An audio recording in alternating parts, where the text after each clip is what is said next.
Bienvenue dans ce nouvel atelier numérique. Aujourd'hui, on va faire une identité visuelle. En fait, j'avais dans l'idée de faire un petit peu comme Ballot, Ballot prisonnier, je sais pas si vous connaissez, sur YouTube. Il avait fait il y a quelques temps, il s'était attaqué à des personnages de fiction et il leur avait fait une petite identité visuelle. Moi j'avais envie de faire ça.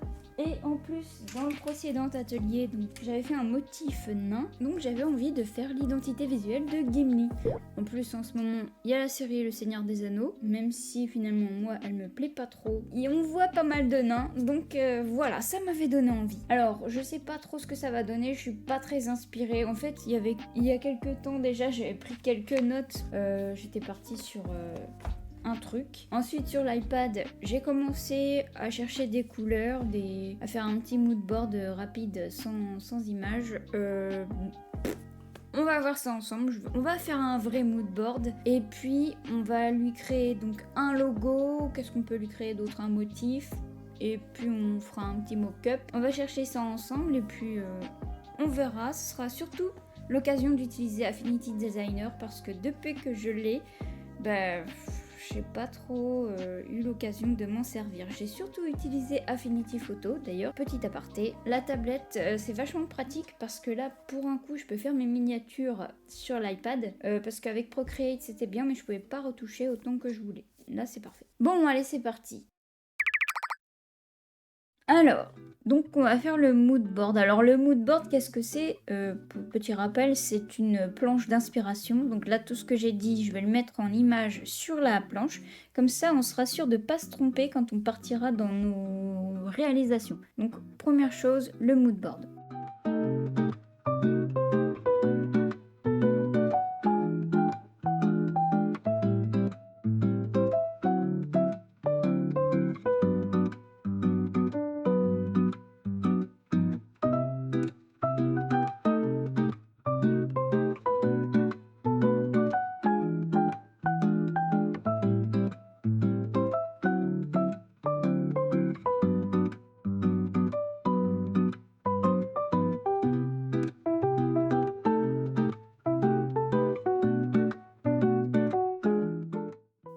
Voilà, alors là on est sur Dafont et on va aller par exemple dans Medieval.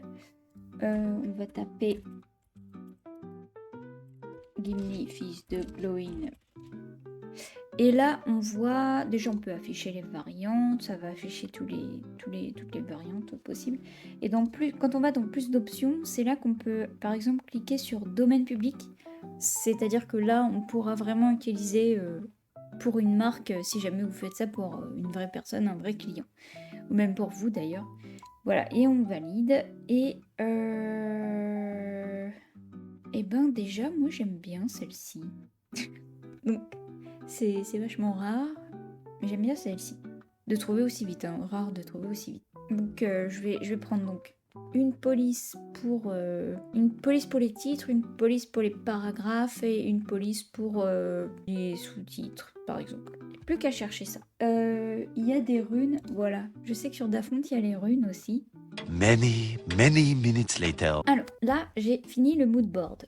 Donc on a notre personnage, Gimli, on a les textures auxquelles j'ai pensé pendant le brainstorming, donc rugueux, la roche, la barbe, ici les tresses. Ici c'est un petit dessin, en fait j'aimais bien sa tête, je sais pas, je crois que je m'étais inspirée de ça pour faire le logo, pré-logo sur mon petit carnet que je n'ai plus là, il est ailleurs. On a les haches de Gimli, que de graphismes que j'aime bien, qui font très nain. Et ici, donc on a les inspirations pour les couleurs. Donc là, le jaune bière, le jaune ocre, le côté roux. Donc j'avais pris du vert pour le vert de la feuille de la laurier, le noir chaud pour le balrog, le blanc légèrement bleu parce que ça faisait vraiment trop bleu, en fait, le bleu lune que je voulais.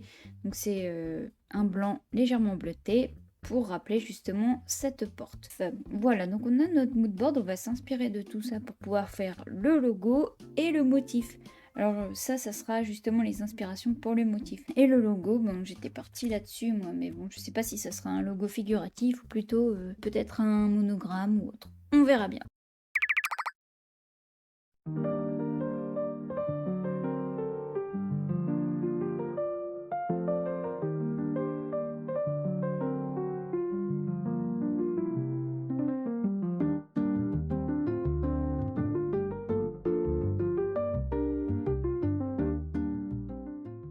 là, j'essaye de voir pour changer le trait. Mais je ne trouve pas. Parce que sur Illustrator, on peut changer, faire une forme un peu ovale, là, comme ça, pour le trait. Mais là, je ne trouve pas. Comment que ce soit ça, la pression, en fait.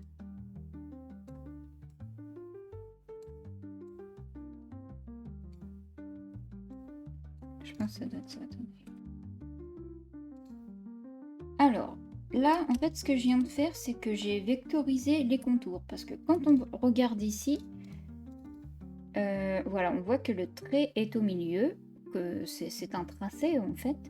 Et que quand on sélectionne ce tracé, quand on le réduit, on voit qu'on ne comprend plus rien à la forme. Donc, ce qu'il faut faire dans ce cas-là, c'est vectoriser les contours pour que, hop, ça ne bouge pas. Donc, cette forme-là, c'est un tracé, c'est un contour. Et maintenant, cette forme-là a un contour. Voilà, quand je change la couleur, on voit que c'est l'intérieur. Et c'est pas mal d'ailleurs. Par contre, j'ai l'impression que le contour de la forme... Ah, voilà. Je me disais bien. Voilà, là on est sur le bon. Ah, mais c'était là. Pff, purée, depuis tout à l'heure. Bon, normalement, ça veut dire que je peux régler... Voilà, ça m'étonnait aussi de pas pouvoir régler l'interlignage alors que c'était un texte curviligne. Le truc pour mettre à l'envers, il est où? Mais je comprends rien, leur baguette, là. Et ça, je comprends pas. C'est pas comme je veux, même si je sais pas ce que je veux, mais en tout cas, c'est pas ça que je voulais faire.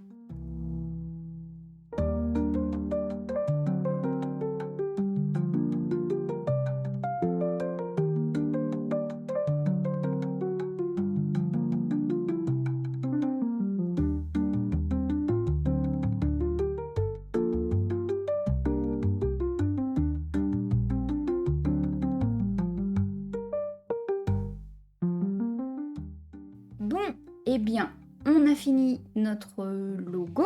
Voilà, donc on a 3 versions. On a un logo principal avec Gimli, fils de Glowin, en entier. On a le logo avec juste Gimli. Et puis ensuite, on a le logo icône. Donc qui pourrait juste servir, j'allais dire, sur une application. Mais bon, une application naine pour savoir peut-être où se trouve le Mithril le plus proche. Donc, ce que j'ai gardé... Donc ça, c'était les logos non concluants parce que ça n'allait pas finalement. Hop, j'ai gardé ceux-là. Voilà. Alors, en les re-regardant comme ça, j'ai l'impression... Ouais, ça me paraît mieux. Je sais pas ce que vous en pensez. Donc, on va pouvoir passer au motif. Je sais pas, mais je crois que l'outil motif... Alors, j'ai pas vu. On verra. J'espère qu'on va trouver ça. Bon, allez, c'est parti. On va faire le motif maintenant.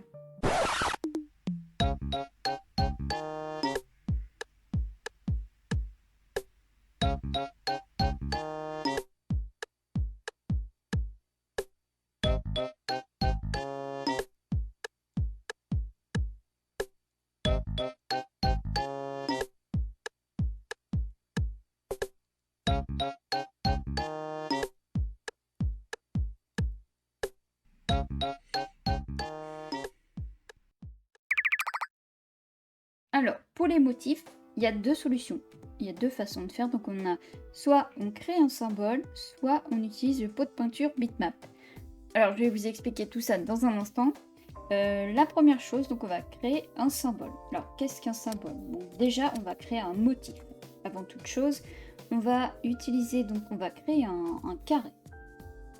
On va faire un carré de 400 pixels sur 400 pixels. Voilà. Ce carré, on va enlever tout le remplissage, voilà, ici. Ensuite, dans ce carré, on va y glisser... non, attendez. On va déjà lui mettre une bordure parce que sinon on va pas voir où on dessine. Donc, hop, on va créer un rectangle au milieu, par exemple. On va faire un motif. Donc ça, on va juste garder le remplissage. Voilà. Alors, le mieux c'est d'activer ici le magnétisme pour savoir quand est-ce qu'on est au milieu. Voilà, donc là j'ai la ligne rouge pour l'horizontal, le vert pour le vertical.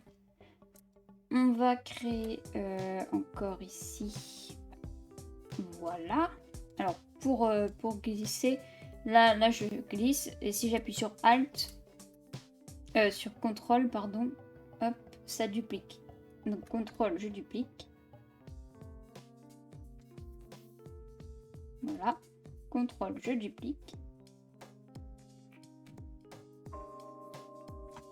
Et voilà, donc on a notre forme.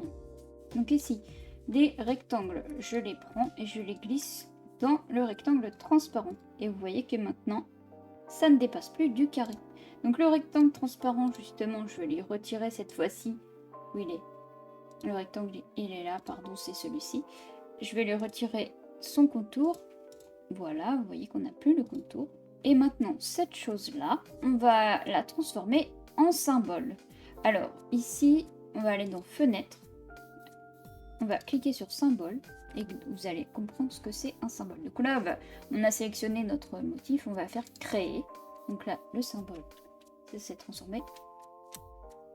Et maintenant, on va donc prendre ici dans notre bibliothèque de symboles, on va glisser sur la planche d'essai. Donc là, c'est juste un plan de travail hein, que j'ai rajouté comme ça. Sauf que je l'ai réglé de façon à ce qu'on ait directement hop, la place pour plusieurs. C'était déjà sélectionné. Voilà, comme ça on en a 6 d'un coup. Donc vous voyez, ça nous fait un motif. Vous allez me dire, oui, bah c'est bien, mais c'est un petit peu fastidieux tout ça. Donc oui, mais en fait, l'intérêt du symbole, vous allez comprendre, c'est que en double-cliquant, voilà, on voit en direct le changement. Et donc, on peut modifier et améliorer son motif en fonction. Et ça, je trouve ça cool. Bah, évidemment, c'est le même principe que la création de motifs sur Illustrator, mais là, il n'y en a pas, donc on se débrouille avec ce qu'on a. Donc ça, voilà, on va dire que ça, c'est notre motif. On est content. Donc, le symbole, ça nous a servi à ça. Maintenant, si on veut l'utiliser sur de plus grandes surfaces sans avoir à créer des carrés comme ça, et en plus, vous voyez qu'on voit un petit peu les traits, parce que j'ai mal géré les distances entre les symboles. Mais c'est pas grave, parce que là, maintenant, on va employer la deuxième solution. Donc, on va cliquer sur ici, notre symbole. Mais on s'en fiche hein, que ce soit un symbole. Là, cette fois-ci, on clique surtout sur notre motif. On va faire Fichier, Exporter. On l'exporte. Ah oui, alors faites attention, document, on va juste zone de sélection, voilà. On se met bien en PNG pour avoir un fond transparent. On fait exporter. Damier. Voilà. Et maintenant, on va prendre, donc, je sais pas, on va faire un rectangle qu'on va mettre en vert. Et là, on va prendre notre pot de peinture qui est ici. Donc, pot de peinture vectoriel. Et on va aller dans les réglages en haut. On va aller dans définir le remplissage bitmap. On clique dessus. Et là, on voit le damier qui est en PNG avec un fond. C'est bizarre ça. Ça me le faisait pas la dernière fois. Donc, hop, on fait ouvrir. Voilà, je réglerai le problème du fond juste après, mais on peut déplacer ici notre motif et surtout on peut régler la taille et l'orientation. Une fois qu'on a changé, une fois qu'on a cliqué ailleurs, on ne peut plus changer le motif à l'intérieur. Oh, qu'est-ce que j'ai fait? Ah voilà. Donc on a deux solutions. On a bien créé un symbole et le pot de peinture bitmap. Donc je pense que les deux sont utiles parce que le premier, donc le symbole, permet justement de régler son motif comme on veut, et le deuxième, de l'appliquer sur toutes les formes qu'on veut, parce que ça marche aussi dans une forme, par exemple, si je fais ça, paf, et que je veux le remplir, hop, voilà. Voilà comment faire des motifs. Par contre, il faut que je règle ce problème de PNG. Là, je ne sais pas pourquoi ça s'exporte avec un fond. Bon, j'ai trouvé le problème, c'est que j'avais été dans configuration du document et arrière-plan transparent. Et là, on fait OK. Et là, normalement, quand on fait exporter, on a bien l'arrière-plan transparent. Et du coup, là, vous voyez que c'est transparent ici.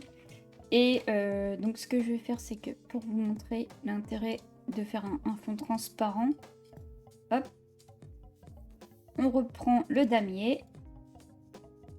Et du coup, vous voyez, on voit la couleur qu'on veut. On peut mettre des couleurs en dessous. Donc là, par exemple, si je reprends mon carré, je vais faire, hop, je vais le mettre en vert comme je voulais au départ. On reprend le pot de peinture. On reprend le damier. Paf.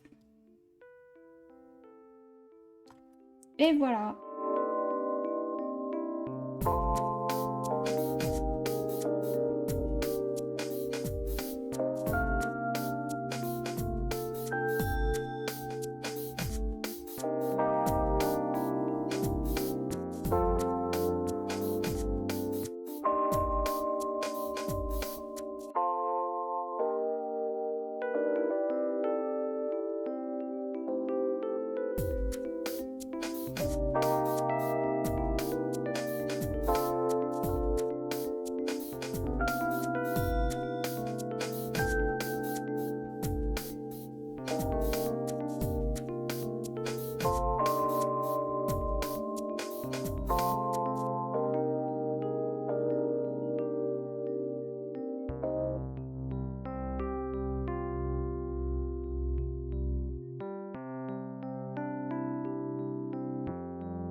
Bon, j'ai un petit souci. Alors, j'ai un souci au niveau de la vectorisation des contours. Donc là, quand je vais faire vectoriser les contours, ça me fait ça. J'arrive pas à régler le problème. J'ai essayé de faire un nouveau carré, machin truc. J'ai essayé de régler ce truc-là. J'ai essayé de bidouiller partout. J'ai cherché sur Internet, j'ai pas trouvé le problème. Donc, je ne peux pas vectoriser ce carré sans qu'il me fasse ça. Et en essayant de trouver une solution, j'ai cliqué sur le panneau pinceau qui était là, donc je l'ai mis là pour moi. J'ai trouvé ce que je cherchais au début, c'est-à-dire donc donner une texture de pinceau à mes tracés, sauf que donc là j'ai voulu le faire sur l'icône. Mais le problème c'est qu'on peut pas vectoriser le machin. Parce que quand je fais vectoriser le contour, ça ne me vectorise rien du tout. Et de ce que j'ai pu voir, en fait, il n'y a pas d'outil pour vectoriser une image dans Affinity Designer. C'est ce que j'ai cru comprendre. Je sollicite votre aide à nouveau. Si vous avez une solution pour vectoriser le contour, comme je n'arrivais pas à vectoriser le contour, donc au lieu de le vectoriser, je l'ai tramé. Donc c'est devenu une image en pixels. Et cette image en pixels, j'ai voulu la vectoriser, mais il n'y a pas moyen de vectoriser un truc là-dedans. Du coup, je suis embêtée avec ça et je suis embêtée avec ça. Du coup, je n'ai pas réussi. Alors celui-là, j'ai réussi. Voilà, par contre, celui-là, non. Et quand je refais un nouveau carré, par exemple, on va faire ça en direct. Celui-là, je vais faire calque, vectoriser le contour. Et voilà, il me refait le bidule là sur le côté. Alors je comprends pas, ça m'énerve. Alors je suis en train de me dire, merde alors, Illustrator c'était bien quand même. Après je sais pas encore bien me servir d'Affinity Designer, je vais pas cracher dessus tout de suite. Après tous les commentaires que j'ai eus qui me disaient que même des professionnels l'utilisaient, il n'y a pas de raison. Mais bon, c'est quand même... ça me fait perdre un temps fou ce truc.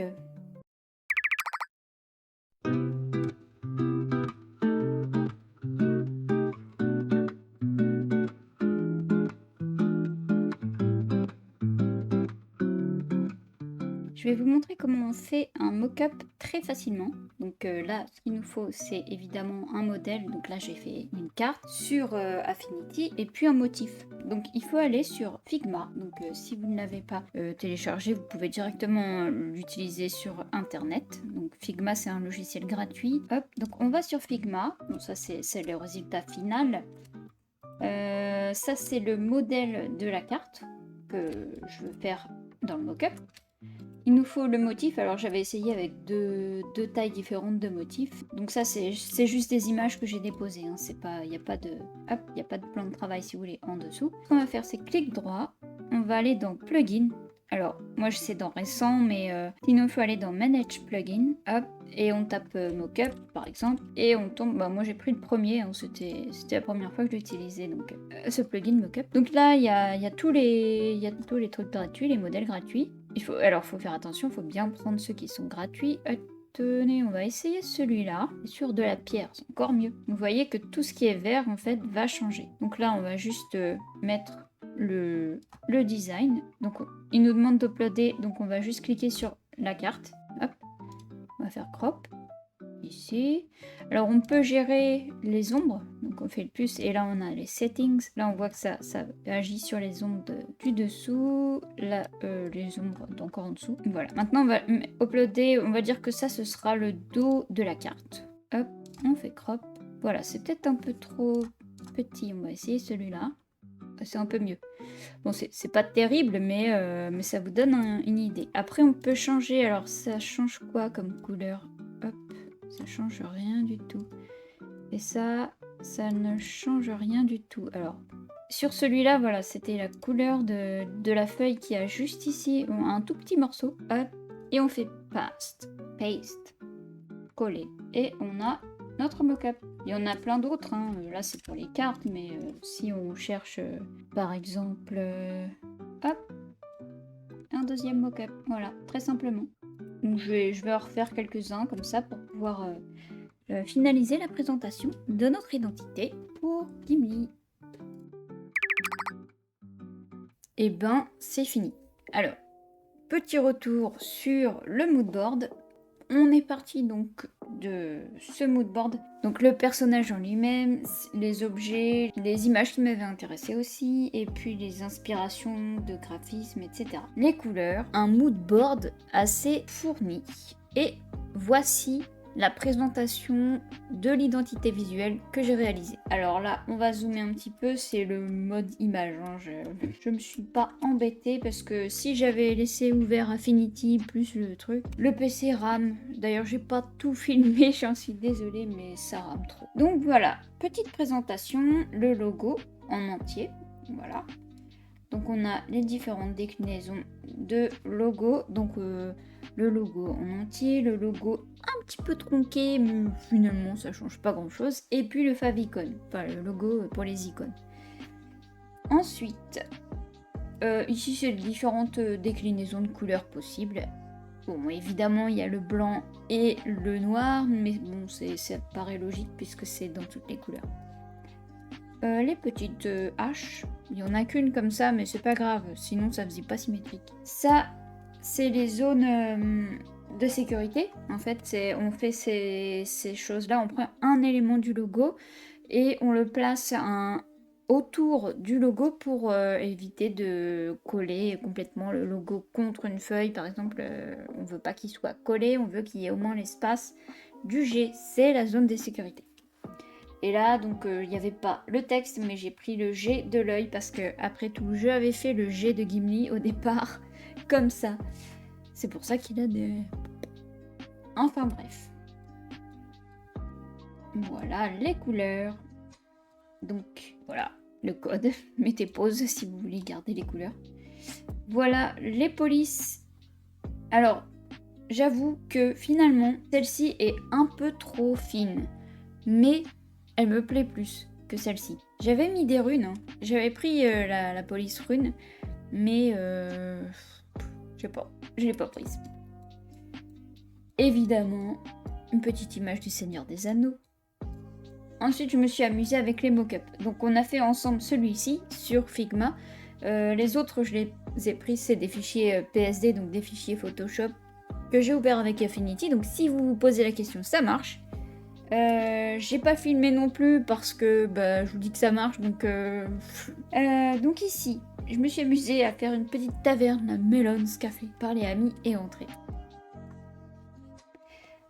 Voilà, en fait j'ai pas fait trop de mock-up parce que, à part la taverne parce que ça me faisait rire, mais le reste, bon, la carte de visite c'était vraiment parce que j'avais envie J'avais envie de faire une carte de visite à Gimli, mais bon, mais je vous la mettrai en grand ici. Donc je mets n'importe quoi, hein. Mais je fais des petites icônes comme ça, voilà, comme si Gimli avait une carte de visite. Si vous avez besoin d'un nain, appelez-moi. Il n'y a même pas de coordonnées, mais bon. C'est le nain sous la montagne. Ici, des bouquins sur de la pierre, parce que je voulais un truc rugueux. Ensuite, bah, j'ai fait une sorte de gravure du logo dans la pierre. Voilà. Et puis ça, c'est les différents motifs que j'ai réalisés. Alors celui-là, il est inspiré du casque de Gimli. C'est inspiré de ce truc-là. Donc voilà le casque. Ici, ben, on a quelques petits éléments. J'aurais dû mettre une chope de bière, je suis bête. Je l'ai pas mise. Voilà, quelques petits trucs comme ça. Et puis ça, un motif qui fait un peu plus oriental que nain, comme j'avais dit. Et puis la tête de Gimli, voilà. Donc j'ai fait quelques motifs. Et voilà ce que ça donne de loin. Voilà. Alors, avant de passer à la conclusion, les difficultés. Alors j'en ai eu quelques-unes.